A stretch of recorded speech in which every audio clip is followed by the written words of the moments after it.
Seshamma tiffin ready అని రాయుడు అనుకుంటూ వస్తాడు. రెడీ బాబు అని రాయుడు డైనింగ్ టేబుల్ మీద కూర్చుంటాడు. అప్పుడే శేషమ్మ దోశలు తీసుకుని వచ్చి ప్లేట్లో వేస్తుంది. అప్పుడే రాయుడు ఆ దోశని చూసి షాక్ అవుతాడు. ఏంటివి దోశలేనా, లేకపోతే పేలం తీసుకొచ్చి నా ముందు పెట్టావా అని రాయుడు అంటాడు. అవి దోశలే బాబు అని శేషమ్మ అంటుంది.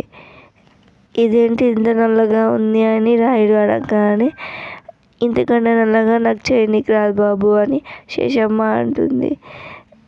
కావాలంటే తినండి, లేదంటే ఉండండి అని శేషమ్మ అనగానే, లేదంటే ఏం చేయాలి అని అడుగుతాడు. మీ అత్తగారి ఇంటికి వెళ్ళి మీ ఆవిడతో దోశలు వేయించుకొని తినండి అని శేషమ్మ అంటుంది.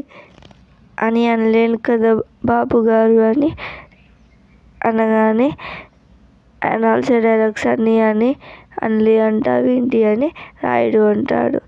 అయినా మీ శివాని అమ్మగారు ఇవన్నీ నేర్పించారా అని అడగగానే, కాదు బాబు, నేను శివాని అమ్మని చూసి నేర్చుకున్నాను, స్వయం కృషి అని శేషమ్మ అంటుంది. అర్థమైంది, కానీ ఈ దోశలు తీసుకెళ్ళి డస్ట్బిన్లో పడేయి అని రాయుడు డైనింగ్ టేబుల్ నుంచి లేచి వస్తూ ఉంటాడు. అప్పుడే శివాని వాళ్ళ నాన్న ఇంట్లోకి వచ్చి, గుడ్ మార్నింగ్ అల్లుడు గారు అని అంటాడు. గుడ్ మార్నింగ్ అని రాయుడు అంటాడు. తర్వాత ఏం జరుగుతుందో నెక్స్ట్ ఎపిసోడ్లో చూద్దాం. Thanks for watching.